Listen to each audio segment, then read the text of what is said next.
N Ajith Kumar, cricket നിരീക്ഷകൻ, മുൻ KCA secretary, നമുക്കൊപ്പം തത്സമയം ചേരുകയാണ്. അജിത് സാർ, അപ്പോൾ പ്രതീക്ഷിച്ചതുപോലെ തന്നെ കാര്യങ്ങൾ മാറ്റമില്ല, പക്ഷേ ടോസ് ലഭിച്ചില്ല. അതൊരു ക്രൂഷ്യൽ ആണോ വാങ്കഡയിൽ? തീർച്ചയായിട്ടും ഇല്ല. കാരണം ആദ്യം ബാറ്റ് ചെയ്തവരാണ് ഏറ്റവും കൂടുതൽ വാങ്കഡയിൽ വിൻ ചെയ്തിട്ടുള്ളതെന്നാണ് ഞാൻ കാണുന്നത്. 50 ഓവേഴ്സ് ഓടിയാൻ ശരിയാണ്, നമ്മൾ ചേസ് ചെയ്തിട്ട് ജയിച്ചു. പക്ഷെ ഒരു കാര്യം ഡെഫിനറ്റ് ആണ്, ഇപ്പൊ കഴിഞ്ഞ 2 മത്സരങ്ങൾ ഇപ്പൊ നമ്മൾ വാങ്കഡയില് ആദ്യം ടീം ആദ്യം ബാറ്റ് ചെയ്താണ് വിൻ ചെയ്തത്. ഇപ്പൊ ഇന്ത്യയുടെ തന്നെ ഇംഗ്ലണ്ടായിട്ടുള്ള ഏറ്റവും അവസാനത്തെ മത്സരം നടന്നത് ജനുവരി 2025-ലാണ്. അന്ന് 247 റണ്ണാണ് ഇന്ത്യ ഇംഗ്ലണ്ടിനോട് എടുത്തത്. ഇംഗ്ലണ്ട് വെറും 97 റണ്ണിന് ഞങ്ങൾ അവരെ ചുരുട്ടി.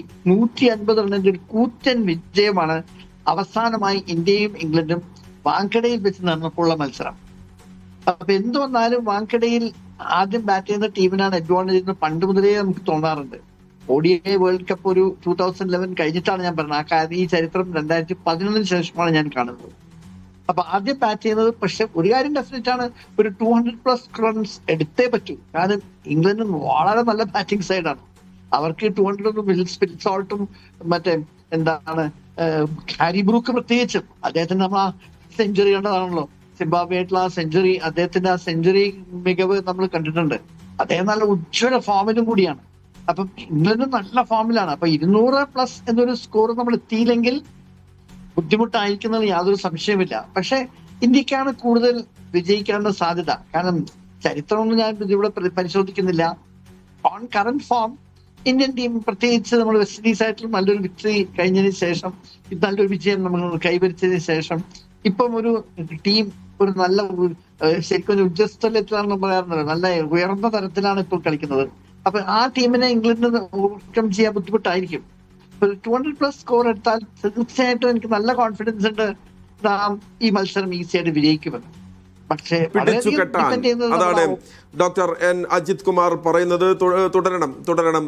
എന്തായാലും ഇന്ത്യയെ സംബന്ധിച്ചിടത്തോളം 200 എന്നുള്ള ഒരു സ്കോറിന് കടക്കാനാകുമോ? വാങ്കഡയിലെ പടിഞ്ഞാറൻ കാറ്റുണ്ട്, ആ കാറ്റിനെ കടത്തി വെട്ടുന്ന തരത്തിൽ ഇന്ത്യയുടെ ബാറ്റർമാർ ആഞ്ഞു വീശുമോ എന്നുള്ളതാണ് നമ്മൾ ഇന്ന് ആകാംക്ഷയോടെ കാത്തിരിക്കുന്നത്. എന്തായാലും ഹരി ഗോവിന്ദ് സ്പോർട്സ് ഡെസ്കിൽ നിന്ന് ചേരുകയാണ്. ഹരി, ഇന്നിപ്പോൾ ടീം ഇന്ത്യയെ സംബന്ധിച്ചിടത്തോളം കഴിഞ്ഞ മത്സരത്തിൽ ബാറ്റർമാരെല്ലാവരും ഫോമായി നിൽക്കുന്ന ഒരു സമയമാണ്. പക്ഷെ ബൗളർമാരുടെ കാര്യത്തിലേക്ക് വരുമ്പോൾ അത്ര കണ്ട് പോരാ എന്നാണ് പൊതുവെ നമ്മളെല്ലാവരും പറയുന്നത്. അപ്പോൾ ഇന്ത്യൻ ബൗളർമാർ കൂടി ഒന്ന് ഫോമിലാകേണ്ടതുണ്ട്. അപ്പോൾ ബൗളർമാരുടെ ഒരു പ്രകടനം ഏത് തരത്തിലായിരിക്കുമെന്നാണ് ഹരി നമ്മൾ ഇന്ന് വിലയിരുത്തേണ്ടത്? മഹേഷ്, ബൗളിംഗ് നിരയിലേക്ക് വരുമ്പോൾ അത്ര മോശം പ്രകടനമെന്ന് നമുക്ക് പറയാൻ കഴിയില്ലെങ്കിൽ പോലും നമ്മൾ പ്രതീക്ഷിച്ച ഒരു പ്രകടനം ഇന്ത്യൻ ബൗളിംഗ് നിരയുടെ ഭാഗത്തു നിന്ന് ഉണ്ടാവുന്നില്ല എന്നുള്ളത് തന്നെയാണ് സത്യം. നമുക്കറിയാം, പവർ പ്ലേയിലൊക്കെ മികച്ച രീതിയിൽ ഇന്ത്യൻ ബൗളർമാർ പന്തെറിയുന്നുണ്ട്. ബുംറയും അഷ്ദീപ് സിംഗും ചേർന്ന് മികച്ച തുടക്കം ഇന്ത്യക്ക് നൽകുന്നുണ്ട്. പക്ഷേ മധ്യ ഓവറുകളിൽ ഇന്ത്യക്ക് റൺസ് അധികം നഷ്ടമാവുന്നൊരു കാഴ്ചയാണ് നമ്മൾ നിലവിൽ കാണുന്നത്. ആ ഒരു റൺസ് ഒഴുക്ക് തടയേണ്ട ആവശ്യം ഏറ്റവും അത്യാവശ്യമാണ്. നമുക്കറിയാം, ഹാരി ബ്രൂക്കിനെ പോലുള്ള താരങ്ങളൊക്കെ വലിയ ഫോമിലാണുള്ളത്. അതുകൊണ്ട് തന്നെ മധ്യ ഓവറുകളിൽ നിയന്ത്രിച്ച് പന്തെറിഞ്ഞില്ലെങ്കിൽ വലിയ സ്കോറുകളിലേക്ക് ഇംഗ്ലണ്ടിന്റെ ബാറ്റിംഗ് നിര പോകാൻ സാധ്യതയുണ്ട്. അതുകൊണ്ട് തന്നെ ഇന്ത്യക്ക് ആ ഒരു പ്രശ്നം അവിടെ പരിഹരിക്കേണ്ടതുണ്ട് എന്നുള്ളത് അത്യാവശ്യം തന്നെയാണ്. ഇന്ത്യയുടെ ബൗളിംഗ് നിരയിലേക്ക് വരുമ്പോൾ ഇന്ത്യയുടെ കുന്തമുന എന്ന് പറയുന്നത് ജസ്പ്രീത് ബുംറ തന്നെയാണ്. ബുംറയുടെ ഭാഗത്ത് നിന്ന് ആദ്യ മത്സരങ്ങൾ ഉണ്ടായിരുന്ന ആ ഒരു മോശം പ്രകടനം പിന്നീട് ഉണ്ടായിട്ടില്ല. അദ്ദേഹം മികച്ച ലൈനും ലെങ്ത്തും കണ്ടെത്തിയിട്ടുണ്ട്. അതുകൊണ്ട് തന്നെ മികച്ച ഫോമിലാണ് ജസ്പ്രീത് ബുംറ പന്തെറിയുന്നത്. അദ്ദേഹം 6 മത്സരങ്ങളിലായി 20 ഓവർ എറിഞ്ഞെങ്കിൽ 9 വിക്കറ്റ് അദ്ദേഹം നേടിയിട്ടുണ്ട്. എക്കണോമിയാണ് ഏറ്റവും ശ്രദ്ധിക്കേണ്ടത്, 6.3. അത് തന്നെ നമുക്ക് വ്യക്തമാണ്. ബുംറയുടെ ഭാഗത്ത് നിന്ന് ഒരു മികച്ച ബൗളിംഗ് പ്രകടനം ഉണ്ടാവുന്നുണ്ട് എന്നുള്ളതാണ്. അഷ്ദീപ് സിംഗ് ആണ് മറ്റൊരു പേസർ ഇന്ത്യൻ ടീമിലുള്ളത്.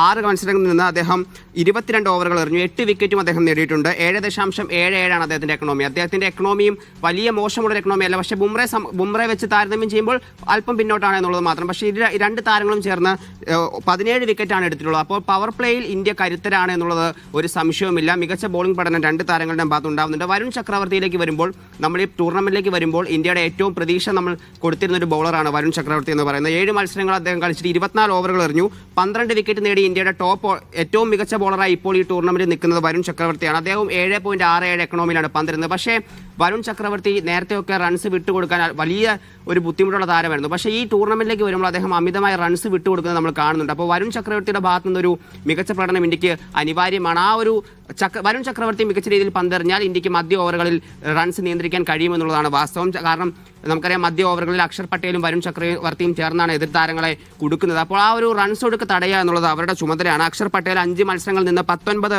ഓവറുകൾ എറിഞ്ഞ് 7 വിക്കറ്റുകൾ നേടിയിട്ടുണ്ട്. അദ്ദേഹവും 7.53 എക്കണോമി ഉള്ളത്. ശിവം ദുബെ 7 മത്സരങ്ങളിൽ നിന്ന് 9.2 ഓവർ എറിഞ്ഞു, 5 വിക്കറ്റുകൾ നേടി. പക്ഷേ അദ്ദേഹത്തിന്റെ എക്കണോമി എന്ന് പറയുന്നത് 13.29 ആണ്. കഴിഞ്ഞ